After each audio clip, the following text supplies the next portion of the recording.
Al-Iman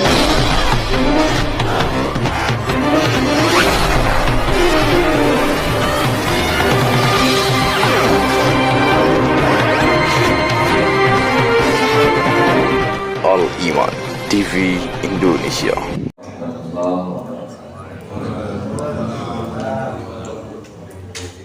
Bismillahirrahmanirrahim. Sallallahu alaihi wa ala alihi wa sahbihi wa dzurriyyatihi wa ahli baitihi wa ashabihi ajma'in wa bi ihsanin ila yaumil qiyamah. Rabbi sadri wa yassirli dan ukhtaran min lisani yafqahu qawli wa zidna ilman wa faqhan. Wa qala al-mu'min wa nafa'ana bihi wa rahmatihi wa barakatihi.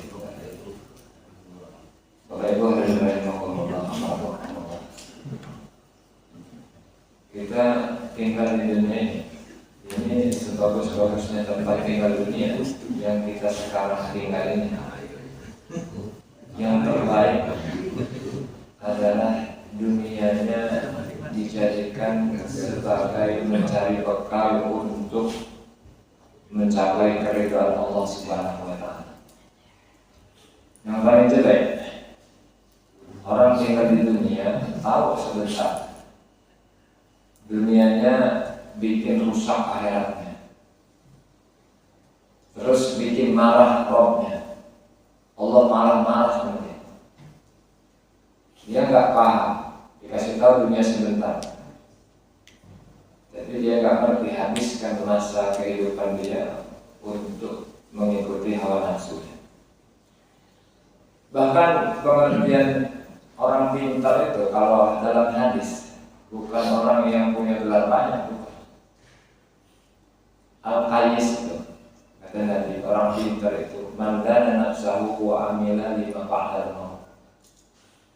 Orang pintar itu dia orang yang menahan hawa nafsunya terus beramal untuk sesuatu atau perkara setelah kematian dia. Ini orang pintar.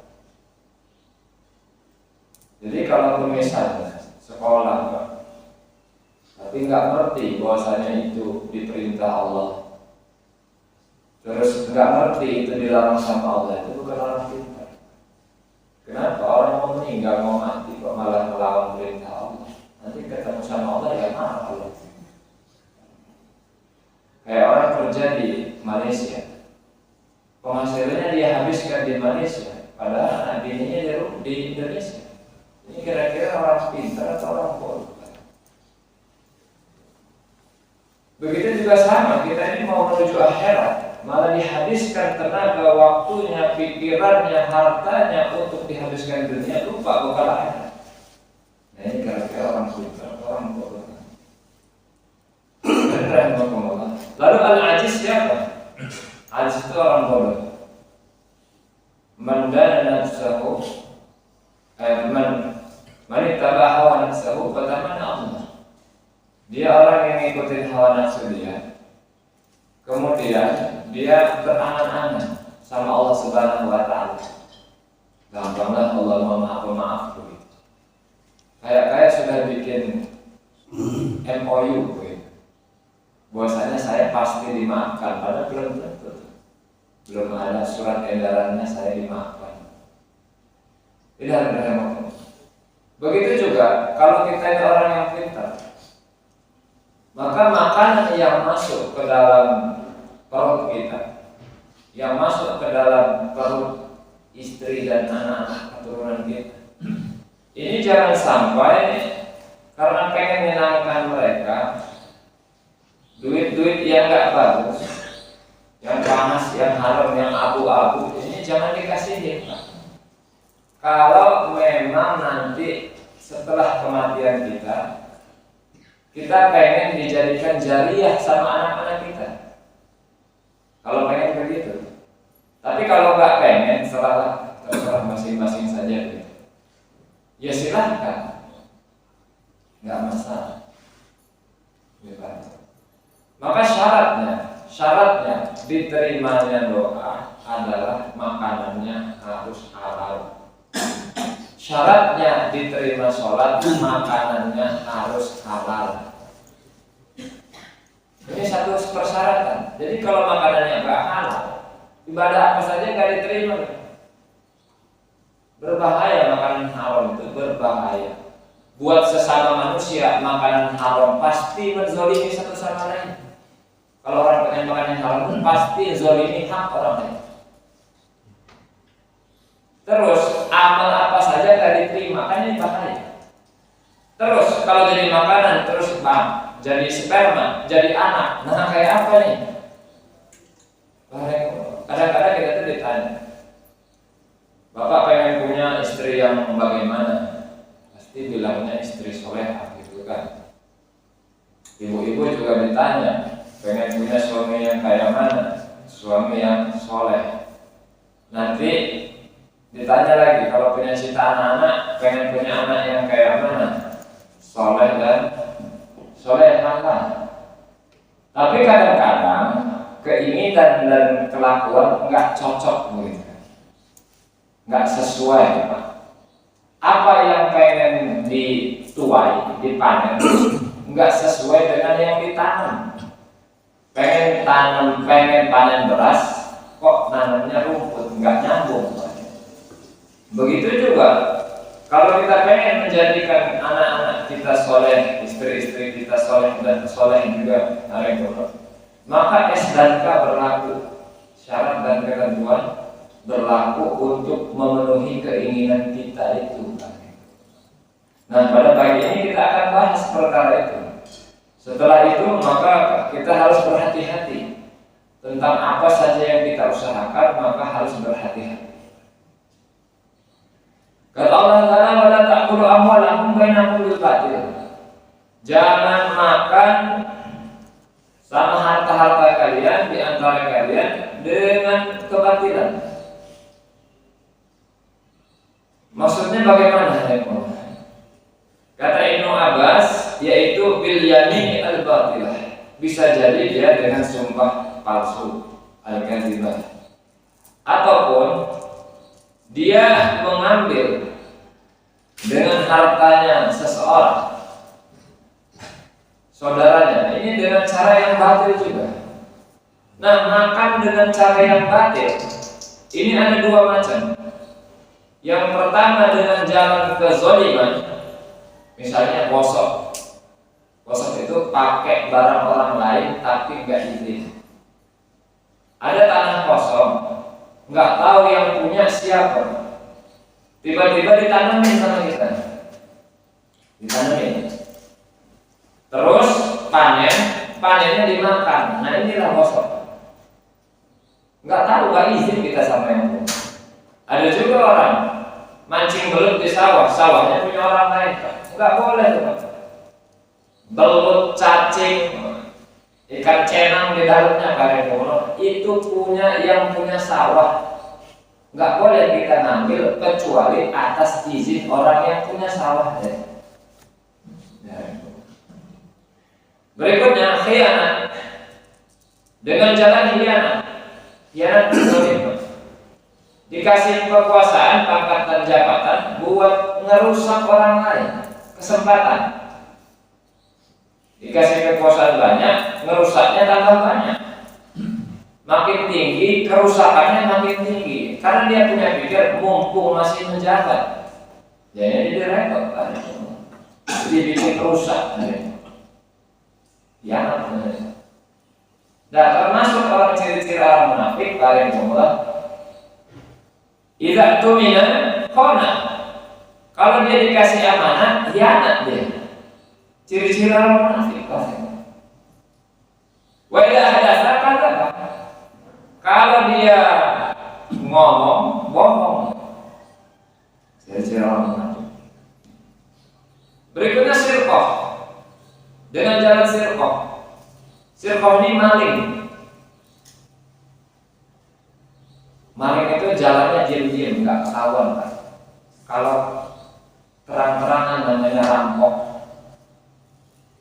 Saya ulangi kan, disebut maling itu gara-gara diam-diam supaya nggak ketahuan namanya maling. Berapapun nilainya, baik besar atau kecil kan, judulnya sama, maling.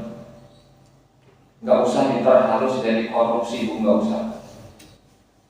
membuat sesuatu itu kalau diperhalus seolah-olah itu tuh boleh gitu. Zaman dulu Pak, maaf, yang penjual perempuan itu namanya dulu zaman saya germok. Sekarang jadi apa? Mucikari ya. Seolah-olah jadi profesi yang bagus-bagus aja begitu. Sudah kalau itu ya kasarnya dia maling gitu. Termasuk koruptor itu ya maling aja udah gitu. Selesai. Ini perlakuan koruptor dengan maling ayam beda ditampilin. Kalau maling ayam mesti ada bonyok-bonyoknya. Kalau koruptor aman ya, karena banyak yang dia ambil, bisa berbagi.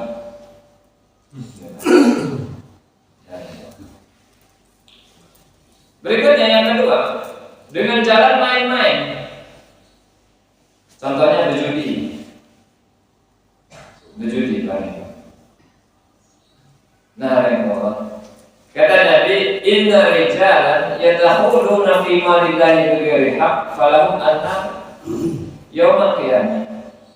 Sesungguhnya seorang laki-laki yang dia mencari nafkah atau mengambil nafkah dari hartanya Allah Ta'ala dengan tanpa hak, maka bagi dia neraka pada hari kiamat. Pernah ada satu hadis ini ceritakan, ada seorang laki-laki, dia dalam perjalanan yang panjang, safar yang lama, rambutnya kusut berdebu, terus tangannya ngangkat ke langit. Biasanya orang safar panjang ini doanya dikabulkan. Apa kata orang tadi? Ya Rabb, ya Rabb, wahai Allah, wahai Allah. Wa matma'uhu haram, tapi makanannya haram. Wa masyrabuhu haram, minumannya haram juga. Wa malbasuhu haram, pakaiannya haram. Fa'ala istajab lidzalika. Gimana ya kalau yang kayak begini ini dikabulkan doanya? Kalau semuanya haram. Yang bahayanya kalau jadi anak Pak lagi. Wah, bahaya. Ya Rasulullah, kata sahabat Sayyidina Anas, Wad'u Allah ayaj'alani mustajab da'wah. Ya Allah, doakanlah kepada Allah supaya Allah Ta'ala menjadikan doa saya diterima. Apa kata Nabi? Syaratnya, ya Anas, atib kasabaka tajib da'wataka. Wahai Anas, baguskan pekerjaan kamu, diterima doa kamu. Fa'idar rajulan yarfi'u al-maqama min al-haram ila fihi falayastajabu lahu ad-da'wah 40 yawman. Sesungguhnya seseorang dia memasukkan satu suapan dari perkara yang haram ke dalam mulutnya, satu suapan, maka enggak akan diterima doanya selama 40 hari. Gimana kalau satu bakul? Kalau satu suap aja 40 hari, kalau satu bakul dikali setiap hari, dikali 1 tahun, dikali umur manusia sampai dia masih hidup. Allah.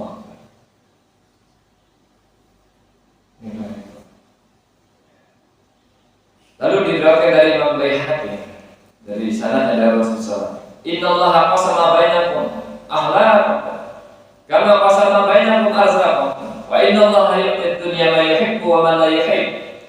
Allah Ta'ala ini sudah membagikan penciptaan kita. Penciptaan sudah diselesaikan. Ada yang tinggi, ada yang pendek, putih, hitam, macam-macam lah bahasa. Allah Ta'ala sudah sempurnakan. Sebagaimana Allah Ta'ala telah memberikan rezeki kepada kalian. Nah, masalahnya rezeki itu adalah sesuai dengan kadar dan ketetapan Allah Subhanahu wa Ta'ala, bukan sesuai keinginan kita, bukan. Kadang-kadang kita tuh hidup pengennya harta itu sesuai dengan keinginan kita, nggak bisa. Coba, kita kan pengennya banyak duit ya, ternyata nggak juga begitu. Kita kan pengen usaha untung, tapi ternyata belum tentu untung juga. Ini paham? Kenapa? Karena sudah punya perjanjian. Di dalam perut ibunya itu sudah ada perjanjian. Inna khalqa ahadikum fi batni ummihi arba'una yawman. Sesungguhnya penciptaan salah seorang dari kalian di perut ibunya ini selama 40 hari. Kalau masuk mani, namanya nutfah. Jadi nutfah 40 hari terus nutfah masuk ke dalam perutnya perempuan, rahimnya. Maka malaikat laporan, "Ai Rabbi, hadza nutfah." Wahai Rabb, ini loh ada nutfah di sini di rahim. 40 hari berikutnya berubah menjadi yang namanya alaqah, segumpal darah. Laporan lagi malaikat, "Ai Rabbi, hadza alaqah." Wahai Rabb, ini udah jadi gumpalan darah. Berubah 40 hari lagi jadi mudghah, jadi segumpal lagi. Nah, kalau Allah Ta'ala berkehendak nanti Pak, maka malaikat kan mau ditiupkan roh tuh, udah 120 hari mau ditiupkan roh, udah 40 hari itu mau ditiupkan roh. Maka malaikat nanya sama Allah Ta'ala, "Ya Rabbi, zakarun am unsa?" Wahai Rabb, mau jadi anak laki-laki atau perempuan? Sakiyun am sa'idun? Dia mau jadi orang susah atau mau jadi orang senang? Termasuk nanti Rahimahullah mau rezekinya gimana, mau makan beras berapa ton sampai mati, minumannya berapa juta liter sampai mati, apa saja yang dia makan, itu sudah ada catatannya kalau masalah keduniaan. Makanya nggak bisa sesuai keinginan kita, Pak. Lalu bagaimana cara kehidupan yang baik buat kehidupan bagi setiap individu manusia supaya kehidupannya senang adalah qanaah.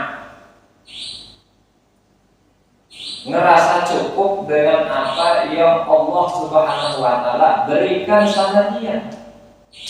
Kapan jadi susah? Kalau mereka nggak qanaah dan pengen kayak orang lain, akhirnya nyemplung di dalam perkara yang haram. Tapi nggak bisa merubah takdir dia jadi orang kaya.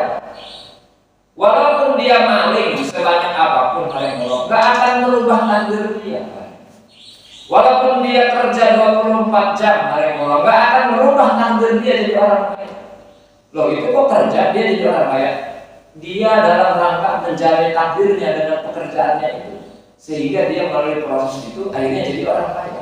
Ada juga orang melalui proses yang sama tapi dia jadi orang kaya karena takdir. Terus balik.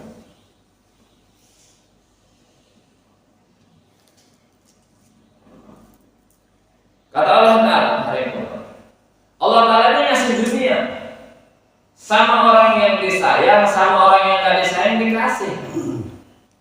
Karena salah satu makhluk yang diciptakan terus, satu-satunya makhluk, bukan salah satunya makhluk, satu-satunya makhluk yang diciptakan terus nggak ditengok lagi, dunia.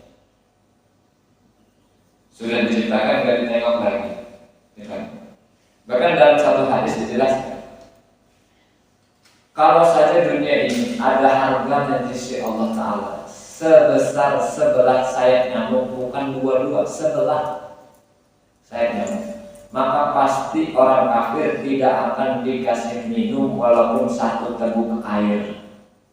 Karena dunia tidak ada harganya di sisi Allah Ta'ala, maka silahkan ambil siapa yang mau. Dibagiin, kayak rongsok, kayak rongsok bapak buang di depan rumah bapak, atau terus melarang sama pemulung, enggak, silahkan, biar bersih gue. Ini lagi. Lalu kata Allah, wala yu'tiddin illa man yuhibbu. Faman atahu Allah 'abdin faqad ahabba.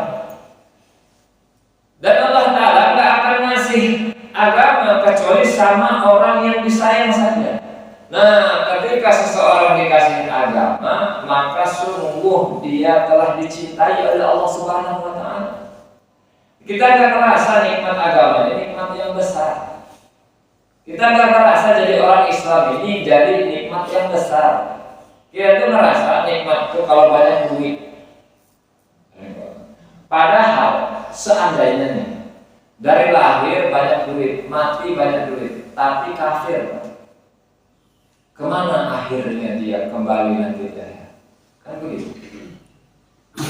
Seandainya susah kita dari lahir sampai mati susah, tapi jadi orang iman, amalnya benar, kemanakah dia kembali Pak? Ke dalam surga Allah Subhanahu wa Ta'ala. Nah, dalam hadis dijelaskan, ini orang senang terus sampai mati, dicemplungkan ke dalam neraka sebentar, diangkat, ditanya, kamu pernah senang gak hidup di dunia? Apa jawabannya? Enggak. Padahal senang terus di dunia. Nyemplung sebentar ke neraka, langsung hilang kesenangan dunia. Ada orang susah buntu terus sampai mati, Pak. Tapi beriman, dicemplungkan ke dalam surga sebentar, diangkat. Kamu pernah susah nggak di dunia? Apa jawabannya? Enggak. Hilang kesusahan dunia, cuma masuk surga sebentar. Ini itu. Makanya nggak ditampakkan. Nikmat surga nggak ditampakkan. Kenapa? Nanti nggak mau dunianya nggak senang. Beda dari surga, paling kok kelihatan di dunia Pak? Ibu-ibu nggak laku, beneran ya. Orang kalau timbul keluar satu beda dari surga timbul, itu barat sama timur wangi semua. Seluruh dunia wangi, cuma satu yang keluar. Nah bini kita itu bukan satu nanti, yang model kayak begitu.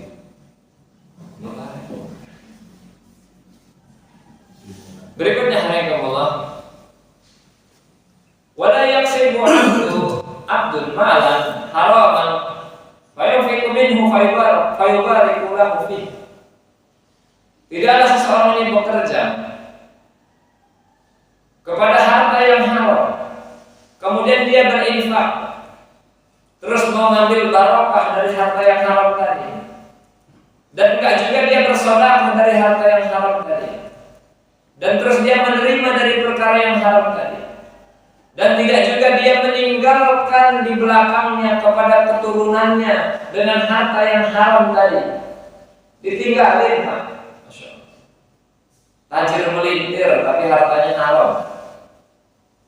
Apa kata Nabi? Illa kana zadahu ilan nar, kecuali dia akan bertambah-tambah siksaannya di dalam neraka. Innallaha la yamhu as-sayyi'a bis-sayyi' walakin yamhu as-sayyi'a bil hasan. Sesungguhnya Allah Ta'ala enggak menghapuskan keburukan dengan keburukan, tapi Allah Ta'ala menghapuskan keburukan ini dengan kebaikan.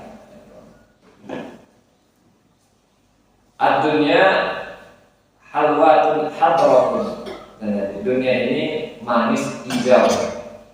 Man iktasaba fiha malan min hillihi wa anfaqahu fi haqqihi asabahu Allah wa awrasahu jannah. Kalau dia berusaha mencari nafkah di dunia dengan harta yang halal, kemudian berinfak dari hartanya yang halal tadi, maka Allah Subhanahu wa Ta'ala akan memberikan pahala, terus akan mewariskan surga sama dia. Nah, syaratnya dikasih pahala, hartanya harus halal. Itu juga diaudit dulu, namanya hisab. Yang halal itu diaudit dulu, namanya hisab.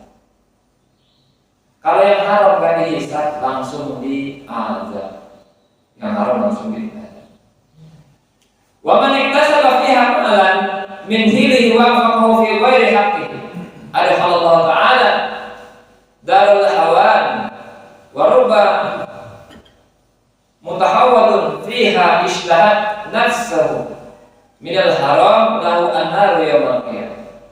Ada orang dia dapat yang halal, tapi dia menggunakannya dengan perkara yang enggak halal. Contoh, halal pekerjaannya, benar Pak, dagang halal, tapi dia belanjain, misalnya dia gunakan untuk beli sabu-sabu misalnya, jadi haram karena yang dia belanjain nggak benar.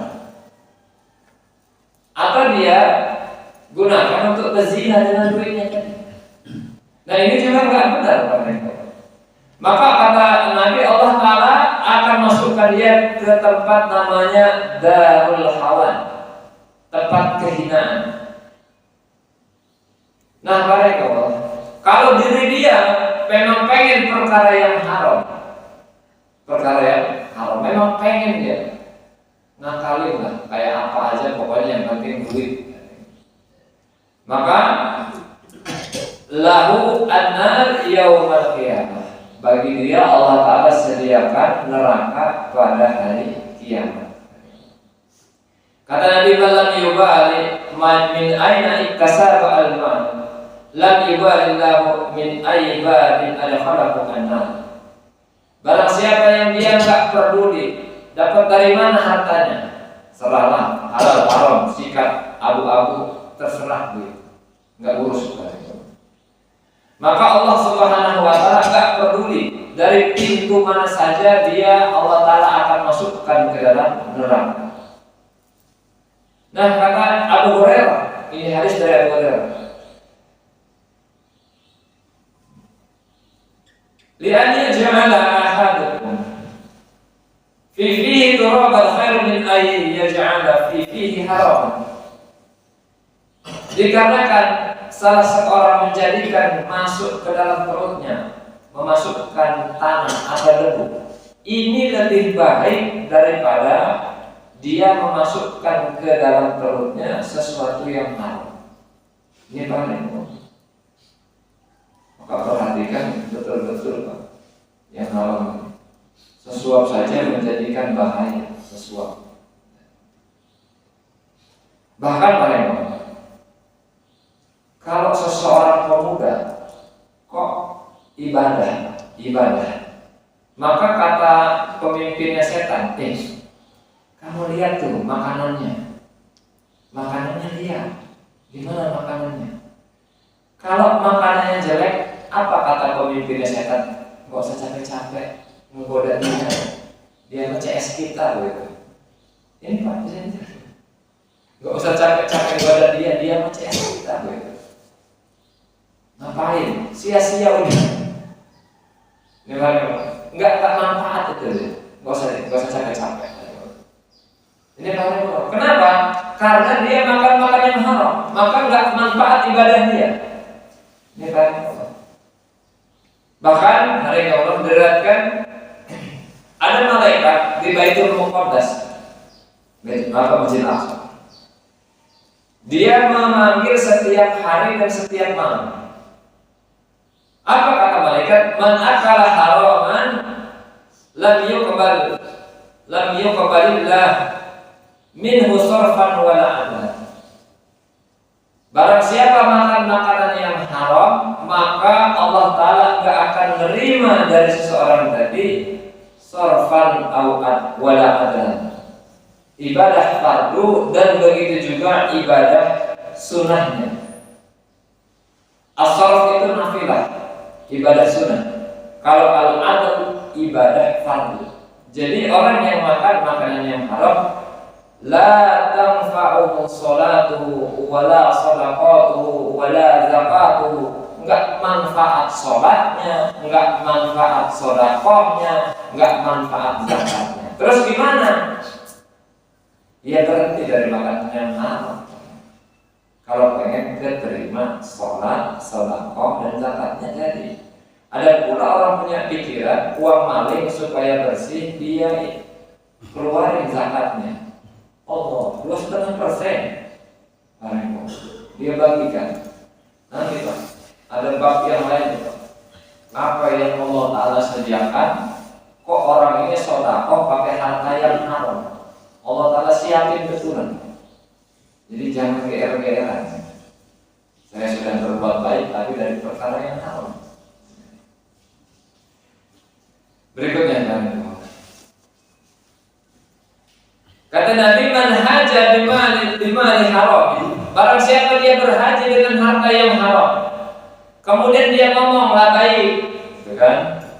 Apa kata malaikat? La baik wala sa'dan. Panggilan kamu enggak dipenuhi, kamu enggak akan dapat kesenangan. Hajjuka mardudun 'alaika. Haji kamu ditolak. Haji ditolak. Ini Pak itu. Sekarang kita bahas dalam kitab yang lain. Apa yang Allah Ta'ala sediakan bagi orang yang bersedekah dengan perkara yang haram. Dari Anas bin Malik bahwasanya Nabi SAW sampaikan, inna fi jahannam baitan yusamma baitul hazan. Adahu Allahu liman tasaddaqa min mali haramin. Sesungguhnya di dalam jahanam ini ada rumah dikasih namanya Baitul Hazan, tempat kesedihan. Ini tempat khusus, Pak. Kalau di penjara namanya sel tikus. Ini Pak, sel namanya. Nah, di neraka juga ada yang namanya sel tikus, Pak. Namanya Baitul Hazan. Yang Allah Ta'ala sediakan buat siapa? Buat orang yang bersedekah dari harta yang haram. Lalu dari Hasan Basri radhiyallahu anhu dari Nabi sallallahu, tidaklah dari seorang hamba laki-laki dan tidak juga dari hamba yang perempuan, keduanya bersedekah dengan satu suapan dari perkara yang haram kepada orang miskin, illa at'amahumullah yaumal qiyamah minal ghizri, kecuali Allah Subhanahu wa Ta'ala akan memberikan makanan kepada laki-laki dan perempuan tadi yang bersedekah dengan satu suapan dari perkara yang haram kepada orang miskin, dikasih makanan yang namanya ghizli. Maka sahabat bertanya, ya Rasulullah, wa ma ta'amul ghizli? Wahai Rasulullah, apa itu makanan ghizli? Kata Nabi, ta'amun khalaqahu Allah Ta'ala min halilin yabis. Kata Nabi, ini makanan yang Allah Ta'ala ciptakan dari besi yang beku, yang kemudian dicairkan min nari jahannam, dari api neraka jahanam, dicairkan pakai api neraka jahanam, hatta yasira kalman, seperti air yang mencair. Lalu diapain itu air? Dikasih makan sama orang yang ngasih makan yang haram. Nah, kalau sudah nelen, langsung putus-putus, hancur ususnya. Kemudian diulangi lagi makanan tadi, dikasih lagi ghizlin tadi. Hari itu Allah masuk dari mulutnya, keluar dari duburnya. Apa kata malaikat Zabaniyah? Hada jazaa'u man kana yaktasibu al-haram. Ini makanan balasan bagi orang yang dia mendapatkan harta yang haram. Wa ya'kuluhu wa yatasaddaqu bih. Dia makan dari perkara yang haram dan dia bersedekah dari perkara yang haram. Apa kata malaikat Zabaniyah? Bima kuntum tabghuna fil ardh. Ini dengan sesuatu yang kalian keterlaluan hidup di permukaan bumi. Bighairil haq, dengan tanpa hak. Wa bima kuntum tafsukun, dan dengan ini kalian berbuat kedurhakaan di permukaan bumi. Sebab inilah para yang kita ini beributan di dunia. Sebab dunia inilah harta yang bucerai inilah kita akhirnya berbencian dengan saudara muslim. Sebab perkara inilah akhirnya kita membunuh saudara muslim kita. Sebab inilah kita saling geser-menggeser dengan muslim yang lainnya pada dunia yang akan kita tinggalkan ini, sehingga berbuat ribut kita dengan orang muslim yang lain. Berikutnya kata Nabi, man ishtara thawban bi ashrati darahim wa fi samanihi dirham haram. Kalau 10 dirham. Dan di dalam harga 10 dirham itu ada 1 dirham yang haram. 1 dirham masih banyak yang halalnya. 9 yang halalnya, 1 yang haramnya. Maka kata Nabi, lam yuqbalillahu lahu sholatan ma dama alaihi. Maka Allah Subhanahu wa taala enggak akan menerima sholatnya selama dia pakaiannya dia pakai, enggak diterima. Banyak yang halalnya. Maka di dalam kitab yang lain, seandainya berkumpul yang halal dan haram, ini yang haram akan mengalahkan kepada yang halal. Jadi jangan campurin. Saya punya cerita, orangnya masih hidup. Pangkatnya biasa aja, tapi bisnisnya yang luar biasa.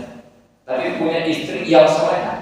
Tuh, orang yang masih ada, saksi hidup, Pak. Masih hidup sekarang.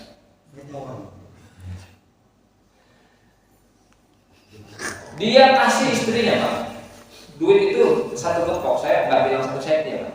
Kalau 1 senti kan sambo banget ya. Istrinya kasih duit banyak. Apa kata istrinya? Mas, saya ini yang gaji aja, yang ini saya nggak mau. Dibelikan mobil BMW, Mas, saya naik motor ini aja, naik mobil ini saya nggak mau. Karena dia tahu pangkat suami dengan hasilnya ini nggak sesuai. Akhirnya bingung, suaminya bingung. Maksudnya saya ini berusaha pengen nyenengin istri saya nggak mau, buat apa? Oh, dijual semua. Mobilnya, uangnya dia bikinin apa? Jalan, dilindesin sama mobil, nggak dimakan. Akhirnya apa? Bluetooth mode. Akhirnya apa Karim? Dia cuma punya GL Pro, genjot langsung protol. Ini Karim. Padahal dia bendahara institusi yang besar yang kalau mengambil duit nggak pantas rumahnya dan kendaraan itu kayak gitu. Orang masih sebab istri yang nggak mau nerima uang yang haram itu kan suaminya jadi orang yang soleh dan nggak menerima tawaran yang haram sedikit pun sampai sekarang. Alhamdulillah. Mudah-mudahan kita ikutin semua. Nah, kata Nabi, la yaqbalullahu sholata imri'in wa fi jawfihi haram hatta yatuba ila Allah Ta'ala. Allah Ta'ala enggak menerima sholatnya seseorang sedangkan di dalam perutnya itu ada perkara yang haram, sehingga dia bertobat kepada Allah Ta'ala dari perkara yang haram tadi. Kata Sufyan Ats-Tsauri, kalau orang yang berinfak dengan perkara yang haram di dalam ketaatan lah, nyumbang masjid misalnya, haram. Ngasih anak bini, haram. Ini kayak orang dia mensucikan pakaiannya dengan kencing, nggak bisa suci. Kenapa? Pakaian ini sucinya dia dengan air. Begitu juga dosa Pak. Dosa ini nggak bisa lebur, nggak bisa hapus kecuali dengan perkara yang halal, nggak bisa Pak. Bahkan kata Nabi, la yadkhulu al-jannata jasad guziyatil haram. Tidak akan masuk ke dalam surga apa? Jasad atau badan yang badan tadi dikasih makan dengan perkara yang haram. Ini Pak, sebagai contoh, Sayyidina Abu Bakar Khalifah ini pada satu hari datang makanan Pak malam hari. Beliau lagi puasa makan makanan. Ada datang makanan malam-malam. Biasanya Sayyidina Abu Bakar nanya makanannya dari mana nih, biasanya begitu. Tapi Sayyidina Abu Bakar lupa nanya, langsung dimakan. Akhirnya nanya Pak, dari makan tadi nanya sama pembantunya, sama budaknya. Min aina ji'ta bihadza? Kamu dapat dari mana ini? Apa kata pertanyaannya tadi? Saya ini dulu pernah ngeramal sama manusia pada zaman jahiliyah. Nah ternyata ramalannya benar Pak. Padahal aku sih Pak pembohong. Peramal itu pembohong. Pakai kartu tarot segala macam. Pembohong. Kebenaran benar. Akhirnya dikasih makanan. Nah inilah makanan yang kamu makan itu. Wow, apa kata Sayyidina Abu Bakar? Waduh katanya ini, kamu ini merusak saya. Akhirnya dicolok,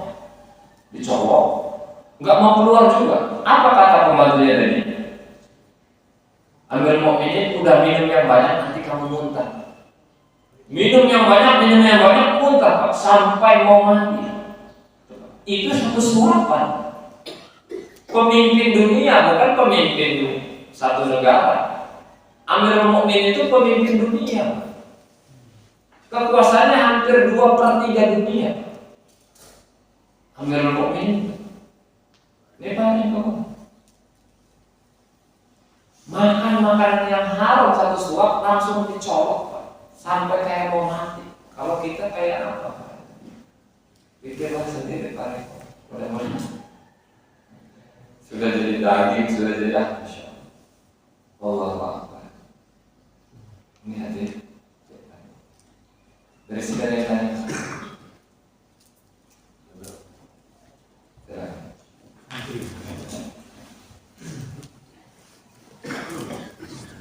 Terima kasih Pak Ustaz. Kalau nanya masalah yang haram. Ini misalnya santri-santri itu Pak. Santri? Iya. Atau ke masjid-masjid. Orang bersedekah dan berzakat, bagaimana nyeleksi yang haram dengan yang halal? Iya, dia udah dia makan gitu, dia nggak tahu bahwa yang berzakat itu hasilnya dari haram. Nah bagaimana itu? Makasih. Ada orang ngasih makan santri, artian fakir ya. Santri kan fakir miskin, nggak kerja. Dari perkara yang haram, gimana santri itu makan? Santrinya nggak berdosa, yang berdosa yang ngasih itu. Kurang ajar. Tadinya makbul doanya, dia sebab dikasih makan yang haram jadi nggak makbul, tapi dosa, tambah dosa. Jadi nggak usah makan deh. Harta yang haram itu diberesin di jalan aja, Pak. Jangan kasih makan. Jangan, auzubillahi min dzalik ya Allah. Allah Ta'ala tambah dan siksanya. Itu baca. Nah termasuk yang haram apa saja? Mungut pajak Pak. Ribet kan? Terus berkhianat, kasih kekuasaan. Diambil duit banyak, tambah kekuasaan, tambah banyak juga dia. Tambah tinggi, tambah tinggi lagi rusaknya, ngambil duit. Berikutnya pemalsuan, sertifikat. Bapak tengok orang yang di depan Polda itu, dulu ada rumah besar, ada ruko besar dulu. Kayak apa sakit hatinya? Siapa tuh oknum? Kalau nggak oknum yang memang ada di pemerintah, kalau nggak ada oknum yang lain-lain, kan sakit hati tuh. Bukan sedikit uangnya itu dia gunakan. Ya Allah, digeruduk. Selesai. Kayak apa kalau terjadi sama kita? Saya aja yang melihat ngenes. Ya Allah. Itu terjadi. Ini orang pemalsuan, makanya haram. Jangan suka menggadai sertifikat. Mentang-mentang kerja di BPN, mentang-mentang jadi kades. Wah, tanah bengkok deh, suratin sama dia. Waduh, kalau RT nggak bisa ya. Penipuan saring Pak, maling. Apa aja lah pokoknya, mau koruptor, mau apa, namanya maling udah selesai. Pengangguran Pak, nah penganggurannya bisa makan yang haram karena buntu Pak. Bodoh amat lah, pokoknya kenyang gitu kan. Pokoknya udun. Pengangguran itu begitu.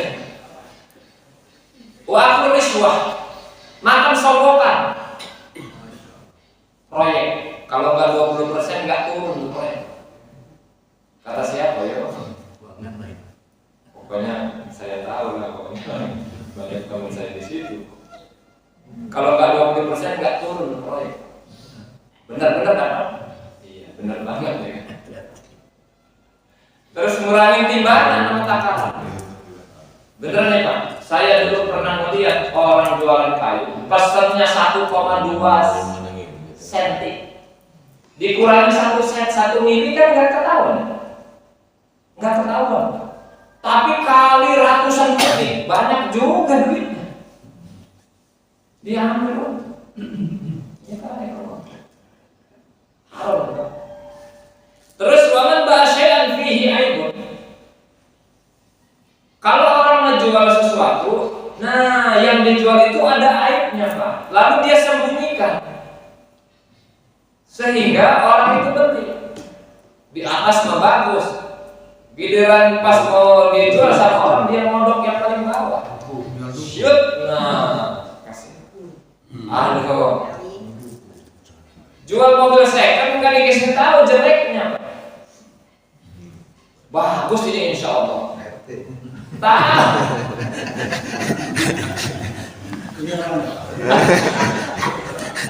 Dia tahu pokoknya ini jalan yang penting 1 bulan 2 bulan rusak bodo amat ya kan.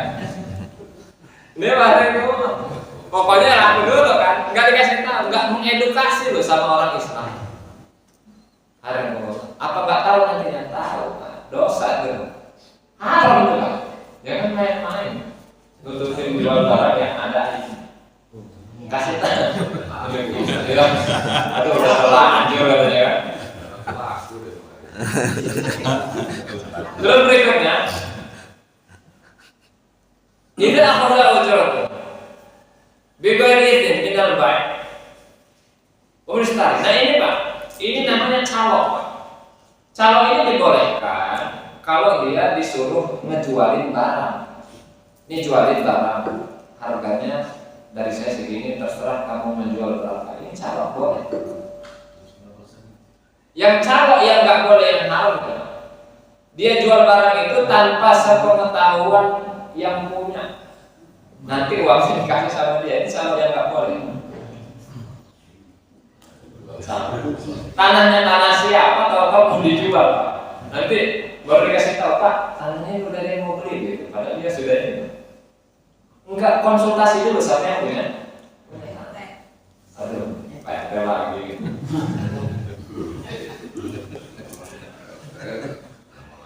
Ya Allah. Ini Bang, ini enggak tahu.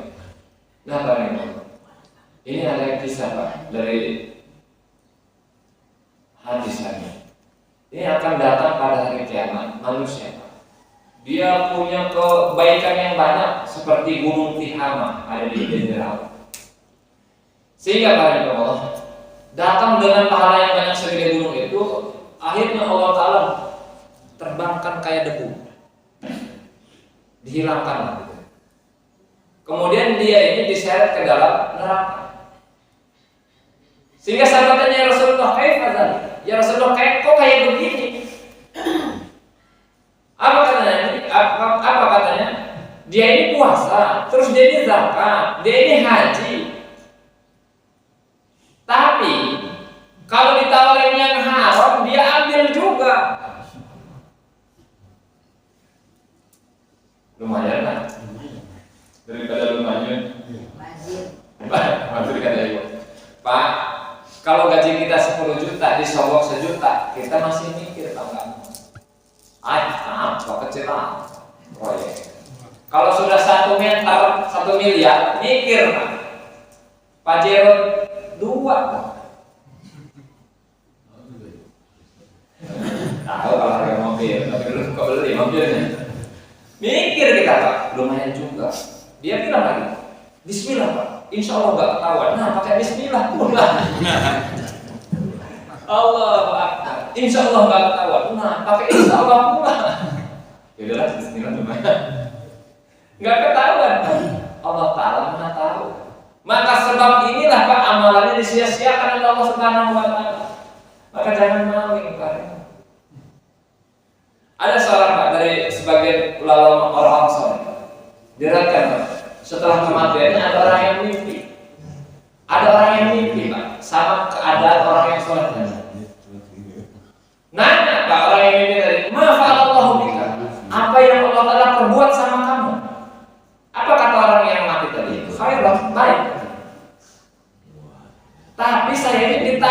boleh masuk surga. Kenapa?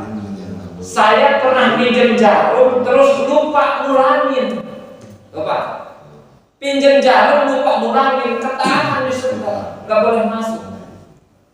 Hari ini kita pinjam duit orang, memang ngelupa, bukan lupa. Ngelupa bayar. Ngelupa sengaja. Kalau datang nggak akan dia. Oh, ini Pak, syahid aja kalau utang nggak kebayar, ketahan Pak. Syahid, kita ini apa Pak? Sangit. Sangit. Nggak jelas, mak jelas lah pokoknya. Ini Pak, semoga hati-hati dengan perkara yang alhamdulillah sudah disorot. Kalau nggak ada yang tanya, boleh. Boleh. Tadi ngantuk saya sebenarnya awal-awal Ustaz apa namanya ceramah, tapi dengar itu yang haram-haram tadi jadi nggak ngantuk. Aduh, kepikiran. Pelaku peristiwa kan? Jadi tadi Ustaz waktu awal kan bilang pada saat di kandungan sudah dikasih takdir ya. Soal takdir ini kan apakah nanti dia ahli neraka atau ahli surga sudah ditentukan. Gitu aja. Nah, bagaimana kehidupan kita yang tadi berkaitan dengan haram-haram, tapi kita masih pergi ke masjid, masih berusaha untuk sholat sebaik mungkin gitu kan. Tapi dengan kurangnya pengetahuan kita, apa namanya, apakah ini akan jadi sia-sia? Itu satu Ustaz. Karena kan Udah dua Pak. Bukan satu dua ya. Saya jawab dulu ya, nanti lupa saya jawabnya. ya. Satu lagi soal ribanya Ustaz. Tadi kan Ustaz nggak bahas soal riba. Yang pertama, gimana dong? Orang itu sudah ditentukan kehidupannya ketika berada di perut mamanya. Apakah dia sudah ditentukan juga ahli surga dan neraka? Sudah. Makanya ada orang dalam satu hadis itu dijelaskan. Ada orang yang dia kayaknya dengan surga itu sudah dekat, tapi dia memang ketetapannya ahli neraka. Nanti mau matinya biasanya dia maksiat. Nggak percaya Pak, saya boleh Ibrahim, mantan pengajar pondok pesantren Zaitun, kafir. Iya, beneran. Maka kita nggak tahu kita itu takdir kita gimana. Maka jangan suka sombong dengan orang lain yang sedang maksiat. Ada orang yang kayaknya dengan neraka itu sudah nempel, kayak udah ahlinya, ahli neraka. Tapi takdirnya dia ahli surga, nanti mau matinya dia jadi orang neraka. Makanya ketika kita taat, nggak usah sombong dengan ketaatan kita. Kita nggak tahu takdir kita kayak apa. Ya. Yang kedua tadi apa dulu? Ibadah. Soal ibadah itu. Ibadah. Ada orang kok sholat, tapi makan yang haram. Gimana ibadahnya? Yang saya jadi bingung. Kenapa orangnya sholat kok masih makan yang haram? Padahal sholat itu inna sholata tanha 'anil fahsya'i wal munkar. Sesungguhnya sholat itu dia bisa mencegah perbuatan keji dan munkar. Saya aneh kok masih makan yang haram. Berarti sholatnya masih salah. Sholatnya itu masih salah. Maka itulah akhirnya dia makan yang haram. Maka ketika seseorang masih zalim, Pak, dandanin sholatnya dulu deh. Nah kita itu jarang setoran sholat sama ustaz, ngerasa bisa, ngerasa bener sholat saya itu bener. Masih ngomongin orang, masih makan yang haram, masih apa itu. Sholatnya didandanin. Model sholat kayak kita kok pengen surga jauh. Orang sholat badannya di sini, hatinya kemana-mana kok. Bener nggak bener?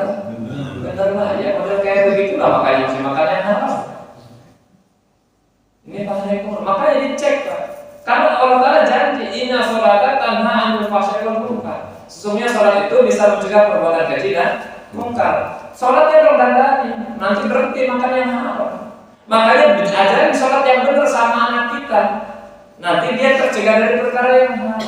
baru nanti sholatnya diterima. Nih, yang ketiga riba. Riba itu ngakalin Allah. Itu sebenarnya ngambil harta orang lain dengan tanpa hak tapi dilegalisasi. Orang itu kalau ngutang ya bayarnya segitu. Tapi karena dilegalisasi, utangnya nggak selesai-selesai, bunganya bayar terus. Namanya maling tapi dilegalisasi, makanya haram. Orang yang makan riba enggak diterima sholatnya, soalnya haram, maka berhentilah lagi minjem duit di bank.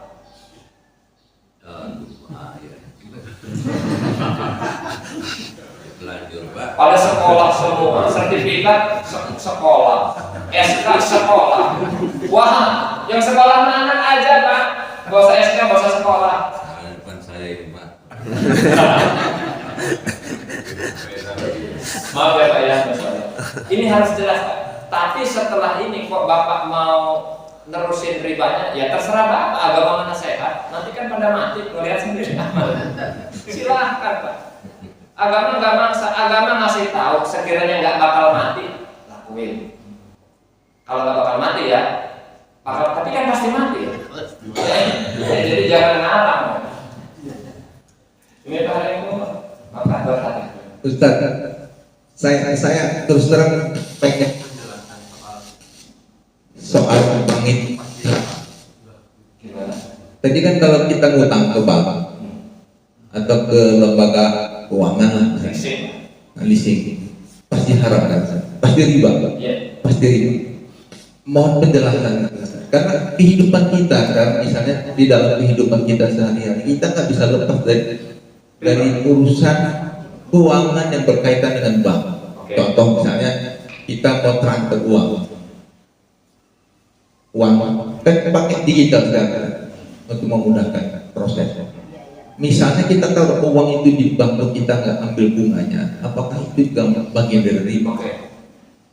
Sekarang definisi riba dulu ya, supaya agak terang ini. Definisi riba itu kullu qardin jaronatan fahuwa riba.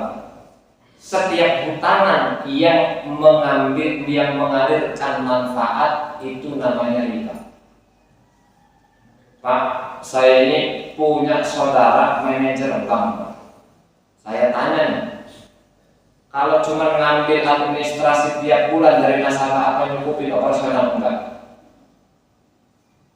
Dengan cara itu baru nyukupin.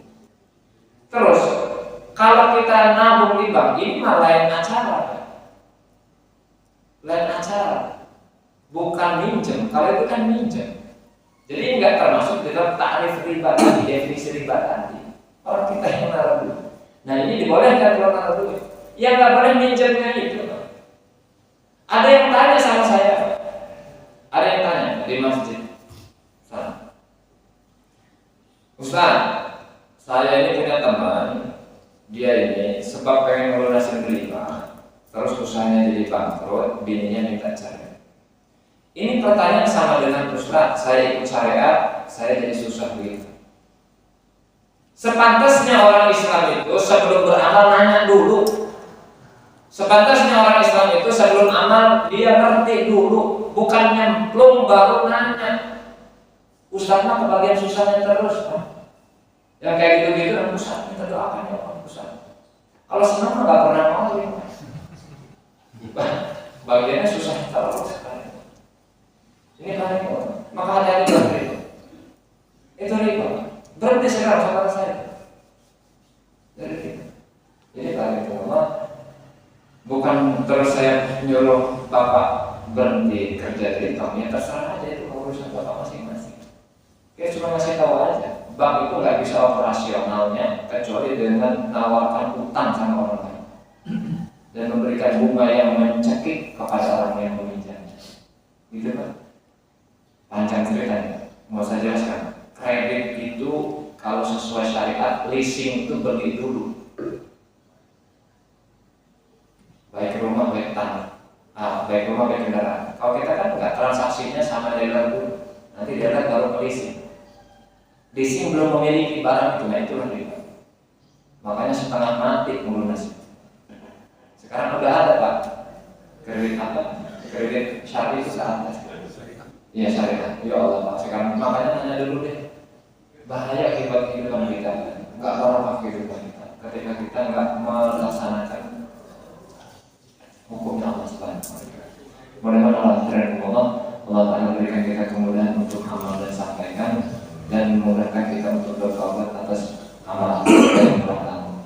Subhanallah wa bihamdihi, subhanakallahumma wa bihamdika, asyhadu an la ilaha illa anta, astaghfiruka wa atubu ilaik. Assalamualaikum warahmatullahi wabarakatuh.